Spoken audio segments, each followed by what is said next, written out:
अस्सलामुअलैकुम डियर आज से हम 9 क्लास की जो बायोलॉजी है बिल्कुल उसको स्टार्ट से हम शुरू कर रहे हैं। तो माय डियर स्टूडेंट्स, सबसे पहले जो 9 क्लास की बायोलॉजी है उसका जो फर्स्ट टॉपिक हमारे पास है वो है इंट्रोडक्शन ऑफ बायोलॉजी। तो उसी इंट्रोडक्शन ऑफ बायोलॉजी में इन्होंने बायोलॉजी के मीनिंग, हिस्ट्री इसकी बहुत ज़्यादा एक्सटेंड है, लेकिन जो आपके लेवल की है उन्होंने इसको एक्सप्लेन किया है, मेजर ब्रांचेस और इसके फिर कई ब्रांचेस एक्सप्लेन किए हैं। तो इस वीडियो में मैं इंशाल्लाह इंट्रोडक्शन ऑफ बायोलॉजी और जो इसके ब्रांचेस है, मेजर ब्रांचेस है, जो अदर ब्रांचेस है, आज हम इस वीडियो में हम उसी के बारे में पढ़ेंगे। तो इंट्रोडक्शन ऑफ बायोलॉजी में सबसे पहले मैं आपको बायोलॉजी के मीनिंग के बारे में बताऊंगा कि what is the meaning of biology. So biology का लफ्ज़ दो लफ्ज़ों से मिलकर बना हुआ है। बायो का मतलब है लाइफ और लॉजी का मतलब है स्टडी। अब इसी मीनिंग से मैंने डिफिनीशन डिराइव किया है। किस तरह?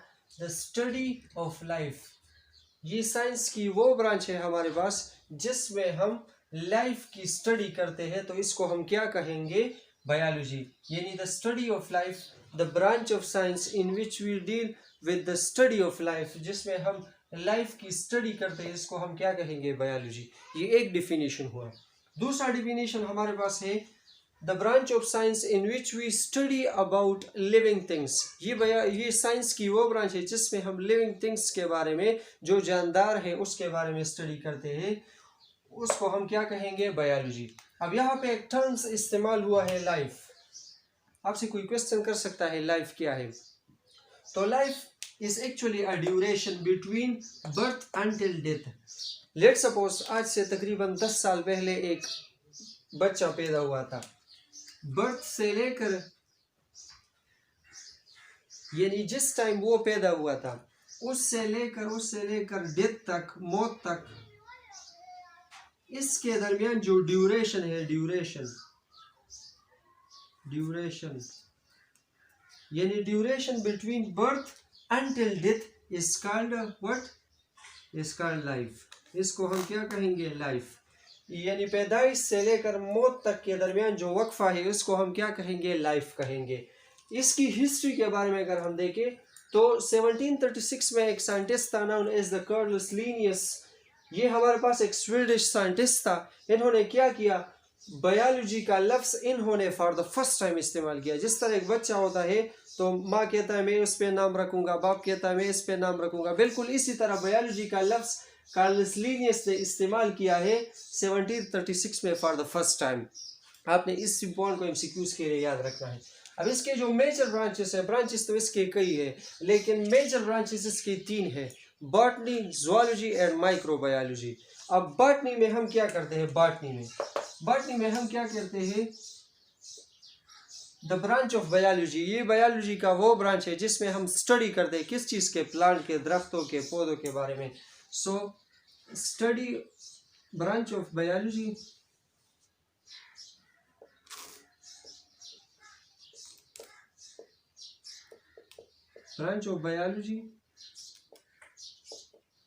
in which we study about plant, जिसमें हम प्लांट के बारे में स्टडी करते हैं।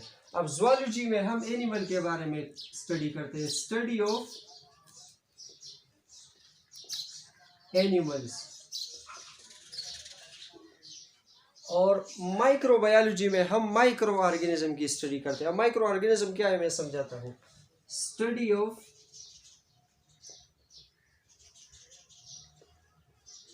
Micro organism.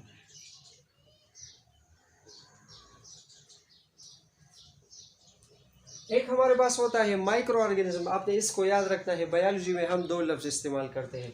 एक होता है माइक्रो हम कहते हैं स्मॉल को, स्मॉल।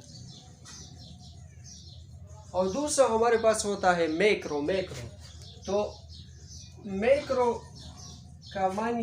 की मानी है लार्ज। तो ये बायोलॉजी का वो ब्रांच है जिसमें हम माइक्रो ऑर्गेनिज्म हमारे पास इसमें स्मॉल ऑर्गेनिज्म जैसे बैक्टीरिया, वायरस और इसी तरह के स्मॉल ऑर्गेनिज्म का हम इसकी एग्जांपल ले ले तो बैक्टीरिया, वायरस वगैरह, इसमें हम इसकी स्टडी करते हैं। तो आपसे कोई क्वेश्चन कर सकता है फादर ऑफ बायोलॉजी कौन है, तो आपने इस पॉइंट को याद रखना है कि फादर ऑफ बायोलॉजी हमारे पास कौन है? अरिस्टोटल।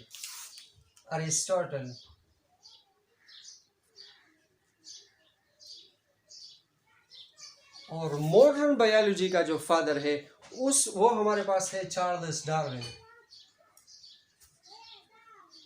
चार्ल्स डार्विन हमारे पास मॉडर्न बायोलॉजी का फादर है, मॉडर्न बायोलॉजी।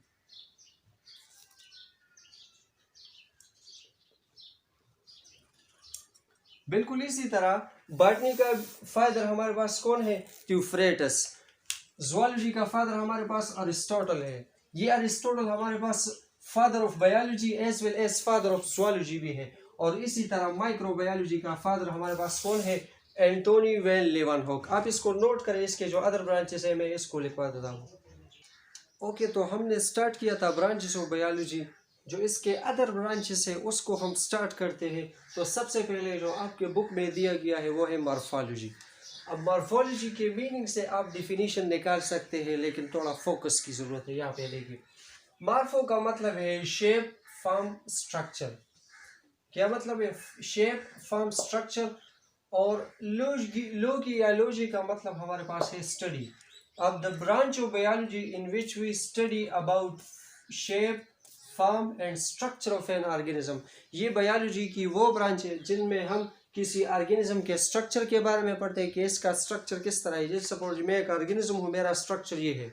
अब इसमें हम किसी ऑर्गेनिज्म के स्ट्रक्चर, उसके फॉर्म और शेप के बारे में पढ़ते हैं कि इसका किस तरह स्ट्रक्चर होगा, किस तरह शेप होगा, किस तरह हमारे पास इसका फॉर्म होगा।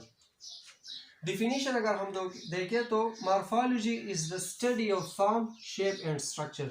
इसमें हम एक ऑर्गेनिज्म की फॉर्म, शेप एंड स्ट्रक्चर के बारे में स्टडी करते हैं।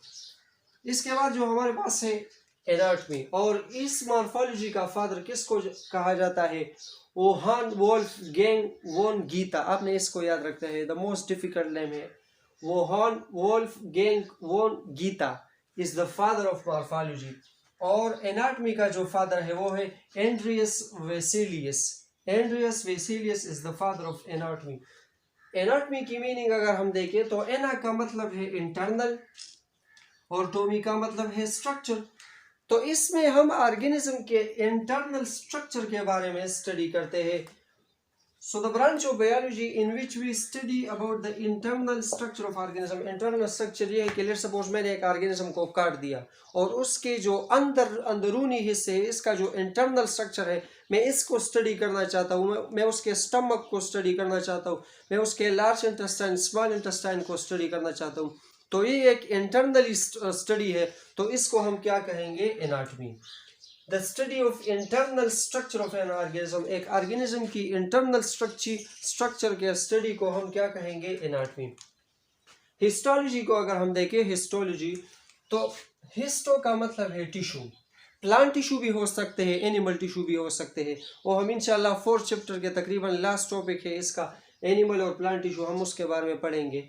लेकिन यहाँ पे आप सिर्फ इसको याद रखें कि टिश्यू के हिस्टो का मतलब है टिश्यू और लोगी का मतलब है स्टडी। तो इसमें हम प्लांट के टिश्यू या एनिमल के टिश्यू के बारे में स्टडी करते हैं।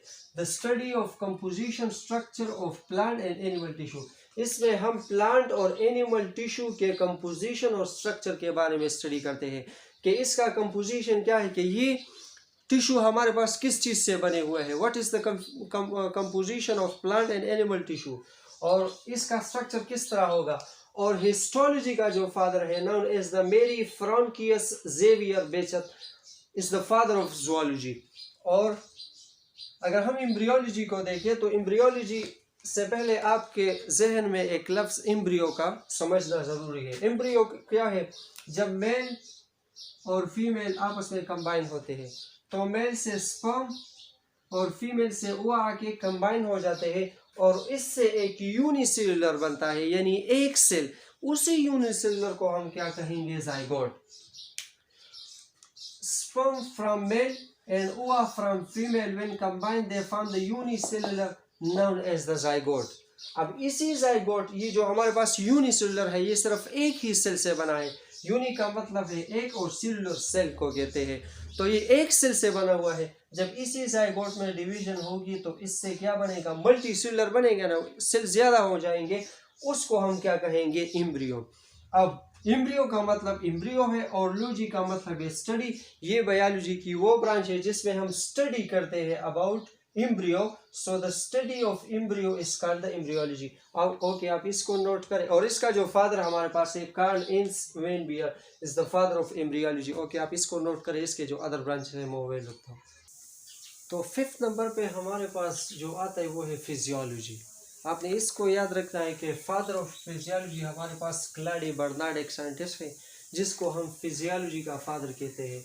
अब माय डियर स्टूडेंट्स, इसके डिफिनीशन को अगर हम देखें तो study of function of different parts of organism, ये हमारे पास बायोलॉजी का वो ब्रांच है जिसमें हम स्टडी करते हैं किस चीज़ के बारे में, जिसमें हम ऑर्गेनिज्म के डिफरेंट पार्ट्स के बारे में स्टडी करते हैं। लेट्स सपोज आई मेरा एक पार्ट्स ऑफ बॉडी है, मेरे बॉडी का एक पार्ट है ना, इसके बारे में हम स्टडी करते हैं। बिल्कुल एयर के बारे में, बिल्कुल माय डियर स्टूडेंट इसी तरह टीथ के बारे में। तो हमारे पास जितने भी बॉडी पार्ट्स है उसके स्टडी के को हम क्या कहते हैं माय डियर स्टूडेंट्स, वो किस ब्रांच में हम करते हैं, वो फिजियोलॉजी को में हम करते हैं। टेक्सोनॉमी का जो हमारे पास फादर ऑफ बायोलॉजी है वो है कार्लस लिनियस। अगर हम इसकी डिफिनीशन देखें तो इसमें हम क्या करते हैं, study of classification of organism. हम एक ऑर्गेनिज्म को माय डियर स्टूडेंट्स क्लासिफाई करते हैं। एक ऑर्गेनिज्म को हम एक क्लास में रखते हैं, दूसरे को हम दूसरे, तीसरे को हम तीसरे, फिर इसी तरह हम हर एक ऑर्गेनिज्म को एक अपने अपने क्लास में रखते हैं। इंशाल्लाह हम 3rd चैप्टर में क्लासिफिकेशन के बारे में पढ़ेंगे। तो ये क्लासिफिकेशन हम अपनी आसानी के लिए करते हैं और प्लस इसको हम एक साइंटिफिक नेम भी देते हैं। तो ये क्लासिफिकेशन और साइंटिफिक नेम हम अपनी आसानी के लिए करते हैं। तो ये हमारे पास बायोलॉजी का वो ब्रांच है जिसमें हम क्लासिफिकेशन के बारे में और उसके साइंटिफिक नेम के बारे में स्टडी करते हैं। इसको हम क्या कहेंगे, टेक्सोनॉमी। और कार्लस लिनियस जिन्होंने बायोलॉजी का लफ्ज़ फॉर द फर्स्ट टाइम इस्तेमाल किया था, इसको हम फादर ऑफ टेक्सोनॉमी कह सकते हैं माय डियर स्टूडेंट्स। 7 नंबर पे हमारे पास साइटोलॉजी है। साइटो का मतलब है सेल और स्टडी का मतलब है स्टडी। तो इसमें हम डेफिनेटली सेल के स्टडी के बारे में स्टडी करते हैं। इसको हम साइटोलॉजी के अलावा सेल बायोलॉजी भी कह सकते हैं। इसका जो फादर है वो है George Palade, is the father of cytology और द सेल बायोलॉजी। 8 नंबर पे जो हमारे पास आते हैं वो है पैलेंटोलॉजी। लेकिन पैलेंटोलॉजी से पहले आपको समझना होगा फॉसिल्स के बारे में। फॉसिल्स हमारे पास remain of dead bodies of an organism है। लेट्स सपोज आज से बिलियन हजारों साल पहले एक ऑर्गेनिज्म की डेथ होगी, उसके बॉडी से कुछ पार्ट्स हमारे पास रिमेन हो जाएंगे, उस पार्ट्स को हम क्या कहेंगे, फॉसिल कहेंगे। तो पैलेंटोलॉजी में हम क्या करते हैं, मीनिंग अगर हम देखें तो पेलियन का मतलब है फॉसिल्स, फॉसिल्स आपने जान लिए, और लोगी का मतलब है स्टडी। तो इसमें हम फॉसिल्स प्लांट्स या एनिमल के फॉसिल्स के बारे में स्टडी करते हैं। और इसका फादर है George Cuvier, is the father of palaeontology. So the study of fossils are called the palaeontology. फिर इसी पैलेंटोलॉजी के हमारे पास 2 ब्रांचेस है, एक पैलियोबॉटनी है, एक पैलियोजोलॉजी है। पैलियो का मतलब है फॉसिल्स और बॉटनी का मतलब है जिसमें हम प्लांट के बारे में स्टडी करते हैं। तो इसमें हम फॉसिल्स के बारे में तो स्टडी करेंगे लेकिन वो प्लांट से रिलेटेड होगा, the study of fossils of plant. और इसमें हम स्टडी करेंगे किस चीज के बारे में, the study of fossils of animals. So my dear students आप इसको नोट करें। ओके माय डियर स्टूडेंट्स, तो 9 नंबर पे हमारे पास इम्यूनोलॉजी आता है। इम्यूनो का मतलब है इम्यून सिस्टम। इम्यून सिस्टम आखिर है क्या चीज़, इम्यून सिस्टम। और लोगी का मतलब है स्टडी। तो इसमें हम क्या करते हैं, स्टडी ऑफ इम्यून सिस्टम। अब जिस तरह हर एक मुल्क का, हर एक कंट्री का एक स्पेसिफिक आर्मी होता है, वो आर्मी क्या करता है, डिफेंस करता है अपनी कंट्री का। बिल्कुल इसी तरह अल्लाह ताला ने हमारे इसी बॉडी में एक ऐसा मैकेनिज्म बनाया है जिसमें अगर हमारे बॉडी में लेट्स सपोज अल्लाह ना करे कोई जर्म्स, पैथोजन वगैरह एंटर हो जाए, बैक्टीरिया, वायरस एंटर हो जाए, तो हमारा जो इम्यून सिस्टम होता है वो उसी के खिलाफ फाइट करता है, उससे लड़ता है। तो माय डियर स्टूडेंट्स, ये हमारे पास वो ब्रांच है जिसमें हम इम्यून सिस्टम के बारे में स्टडी करते हैं और इसका फादर जो है ना वो ल्यूइस पास्चर है। तो एंटोमोलॉजी अगर हम देखें तो इसका father William Kirby is the father of entomology. Entomon का मतलब है इंसेक्ट्स, इंसेक्ट्स हम कीड़े मकोड़े को कहते हैं, और लॉजी का मतलब है स्टडी, तो इसमें हम क्या कहते हैं, study of insect is called entomology. Genetics अगर हम देखें, आपने देखा होगा जब किसी पेरेंट्स की जब औलाद होती है तो लोग कहते हैं कि आंखें तो इसकी बिल्कुल बाप की तरह है, या बिल्कुल इसका चेहरा बिल्कुल माँ की तरह है। तो वो क्या है, वो असल में वो कैरेक्टर्स है जो कि पेरेंट्स से ट्रांसफ़र होते हैं बच्चों में, यानी वो तमाम तर खुसूसियात जो कि पेरेंट्स से ट्रांसफ़र होते हैं बच्चों में, उसको हम किस ब्रांच में स्टडी करते हैं, जेनेटिक्स में। और इसका फादर क्या है, Mendel. Deal with the study of transmission. Transmission कहते हैं पेरेंट्स से जब, वालिदैन से जब ऑफस्प्रिंग यानी बच्चों में जो करेक्टर ट्रांसफर हो गए, उसकी स्टडी को हम क्या कहेंगे, जेनेटिक्स कहेंगे। बायोटेक्नोलॉजी, इसका जो फादर है वो है Karl Ereky is the father of biotechnology. इसमें हम क्या करते हैं, एक ऑर्गेनिज्म को, लेट्स सपोज हमारे पास एक बैक्टीरिया है, उसी बैक्टीरिया को हम ऑर्गेनिज्म के फायदे के लिए इस्तेमाल कर रहे हैं। तो माय डियर स्टूडेंट्स, में हम क्या करते हैं, study of use of organism. इसमें हम ऑर्गेनिज्म का इस्तेमाल करते हैं किस लिए, फॉर द बेनिफिट्स, फायदे एंड वेलफेयर ऑफ फलाह के लिए, ऑफ ह्यूमन के फलाह और फायदे के लिए हम एक ऑर्गेनिज्म को इस्तेमाल करते हैं। किस ब्रांच है, बायोटेक्नोलॉजी में। जो हमारे पास इन्वायरमेंटल बायोलॉजी है, इसका फादर कौन है, रिक्स एन ओलिनेर्स is the father of environmental biology, या हम इसको कहते हैं इकोलॉजी। हमारे इर्द गिर्द जो सराउंडिंग है इसको हम एनवायरनमेंट कहते हैं। मैं एक ऑर्गेनिज्म हूँ, इस एनवायरनमेंट का मुझ पे क्या असर है, इस एनवायरनमेंट का और मेरा इंटर रिलेशनशिप क्या है, इस स्टडी को हम क्या कहेंगे, environmental biology. As the environment name indicate, इसमें हम ऑर्गेनिज्म के उसके माहौल के असर को, माय डियर स्टूडेंट, हम इसमें हम क्या करते हैं, स्टडी ऑफ इंटर रिलेशनशिप। इसमें हम रिलेशनशिप के बारे में पढ़ते हैं, किस चीज़ के, ऑर्गेनिज्म और एनवायरनमेंट के रिलेशन के बारे में इसमें हम स्टडी करते हैं। 15 नंबर पे जो हमारे पास आता है वो है पैरासिटोलॉजी। इसका फादर कौन है, Francesco Redi is the father of parasitology. इसमें हम क्या करते हैं, study of parasites and all aspects of parasitism. इसमें हम पैरासाइट के बारे में स्टडी करते हैं। पैरासाइट्स हर वो ऑर्गेनिज्म होता है जो कि मेरी बॉडी को नुकसान पहुंचाता है, ऑर्गेनिज्म के बॉडी को नुकसान पहुंचाता है, उसको हम क्या कहेंगे, पैरासाइट्स। ये जिस तरह हमारे पास जो नॉन बेनिफिशियल बैक्टीरिया है, इसके अलावा हमारे पास जो वायरस है वो पैरासाइट्स है। माय डियर स्टूडेंट्स, सोशियोबायोलॉजी में हम क्या करते हैं, इसका फादर विल्सन है। Wilson is the father of sociobiology. Study with the social behaviour, इसमें हम सोशल बिहेवियर के बारे में स्टडी करते हैं, लाइक ह्यूमन के, such as human and beast के सोशल बिहेवियर के बारे में स्टडी करते हैं। और लास्ट वन जो हमारे पास है फार्माकोलॉजी, इसका फादर है Oswald Schmiedeberg is the father of pharmacology. इसमें हम क्या करते हैं, ड्रग्स के स्टडी के बारे में स्टडी करते हैं। So that's all about the branches of biology. If you like my videos, then subscribe my YouTube channel and also press the bell icon. Thanks a lot. Okay.